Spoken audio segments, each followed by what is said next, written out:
Can I ask you about the obvious questions around the poll lead that we see for Keir Starmer at this point? There's one school of thought that says just don't overthink it, just look at that, and that tells you pretty much everything you need to know. Other commentators focus on the fact that Keir Starmer still needs a bigger swing than Tony Blair in '97 to pull off a victory this time around. Where's your focus? So my focus is a mixture between above that voting intention poll at the level of the context of the overall mood of the nation and how it's feeling, and below it at some of the lower level indicators around how people feel about parties' policies. The voting intention number people get very hung up on, so we know from our most recent poll that the Conservatives are 21 points behind Labour. That is substantive by way of a gap. How's the mood of the nation? The mood of the nation, 3 and 4 say it's time for a change. 6 and 10 say that this country is heading in the wrong direction. That overarching mood music has been carrying for quite some time, and it fits with the voting intention poll that we're seeing, which is showing mostly a dissatisfaction with the current government. And then below the line, if you look below at some of those underlying issues, Keir Starmer is polling not brilliantly as a leader himself. He's on -18 by way of net satisfaction. But comparatively, and this is a comparative contest, Rishi Sunak is on -55. If you look at the issues that matter to the British population, similarly, Labour lead, not a strong lead on all of the key issues. On 2 of the ones that matter out of the top 4, Labour do have a commanding lead. OK, and can I ask you about the role of the economy here, Kelly, because what role is the economy going to play here? Do you sense that this is a time where the electorate goes to the polls thinking about the cost of living crisis that has been, or thinking about a quote-unquote normalisation in inflation? That's certainly what the Prime Minister called it yesterday. Is that the conversation, or is this just about regime change and about political cycles and about, you know, many, many years of Conservative rule? So it's not going to be either or. There will be a myriad of things that are in the public's mind when they think about who they want to vote for. There is a strong desire for change at the time of an election, and that is undeniable, and it has been rising in the country. But on the economy, both the economy itself and the cost of living issues faced by people in this country are 2 of those top 4 issues that I alluded to earlier. So they are on the public's mind. They are watching out for change, and change in real terms, in how it feels when they're looking at their own living conditions. So I think those things will matter. And what we've been tracking over a long period of time is economic optimism. Whether people think that the country's economic condition is going to get better, worse, or stay the same in the next 12 months. And we are a nation of economic pessimists. We generally think it's going to get worse. However, in the last month, we have seen a real improvement in that level of net pessimism in the UK. So it's now sitting at -4, which historically actually is relatively good. So perhaps there's some optimism feeding through to the public on the side of the economy.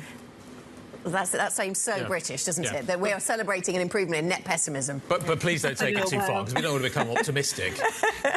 Heaven forbid. Kelly, when we think about Tory voters and the switch that they may make, Tory voters in the past, are they going to be all going to Labour? How are the Lib Dems set up into this election? Where do the surprises come from?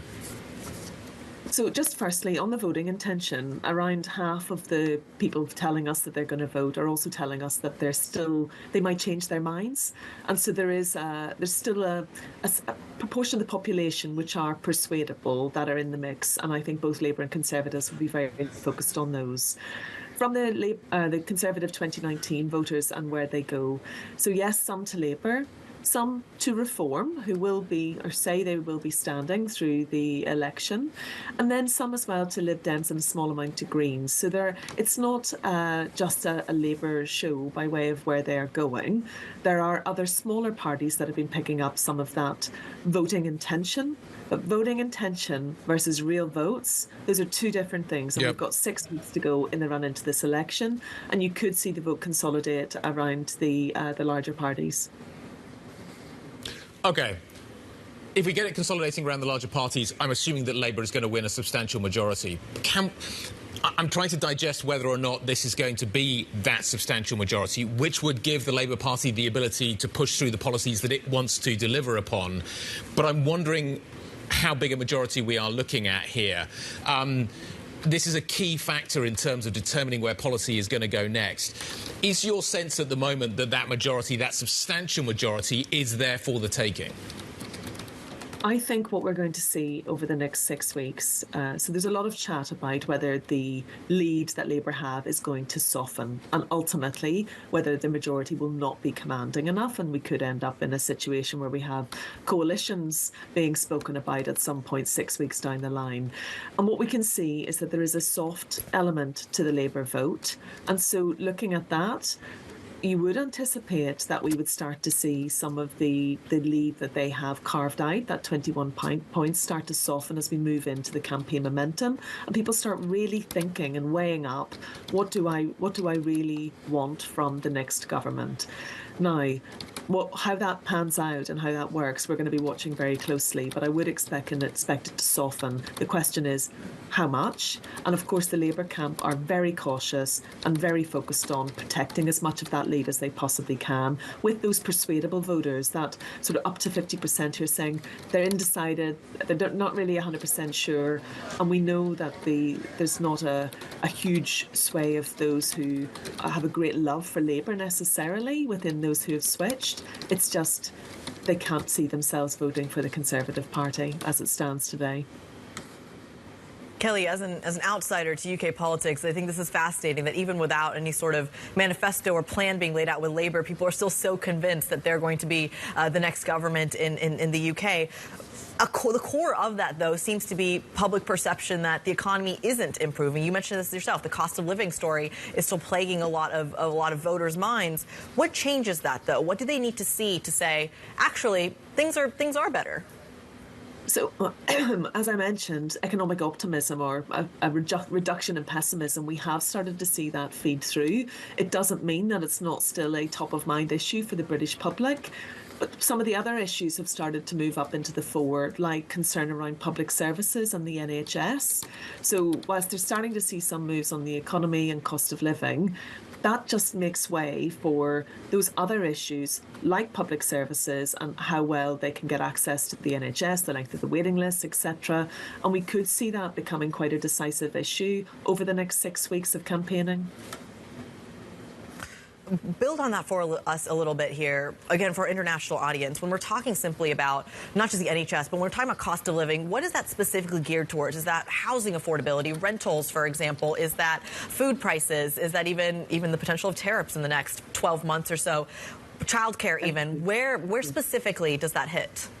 Okay, so there are 4 big issues. The top issue is the economy. The second issue is the NHS, very specifically the health service in the UK, which has been under substantive strain. The third issue is cost of living, which is about how it's feeling for people, being able to, like, their own quality of life, what they can afford day to day, the cost of food, the cost of energy. And the fourth issue is around immigration in the UK. That's the 4 in order. So not to conflate the NHS with the cost of living, they are different and distinctive issues. And we know that on public services in the UK, which include the NHS, the public are becoming increasingly concerned about its capacity to deliver today and in the future. Who has the best plan on that may start to become a bigger campaign issue if the economy is starting to feel a little bit better. And some of the signals in the UK that Rishi Sunak has perhaps pinned bringing this election forward into July is that some of those signals have been communicated quite widely on inflation and growth figures, etc. OK, and we're back to that net pessimism improving slightly. Kelly, how much should we focus on the battle to win Scotland at this election, the travails of the SNP and the ambition of Labour there? I think Scotland is an important battleground for this election. It's basically a nation of marginals where a small proportion can tip the vote one way or the other. And we know the SNP have been struggling in Scotland, various scandals, new leadership, etc. And what we've got now are both Labour and the Conservatives hoping to gain seats in Scotland. So you may see some particular, I would say, more coverage of Scotland than you might see normally in the national level election coverage, and definitely more campaigning on the ground.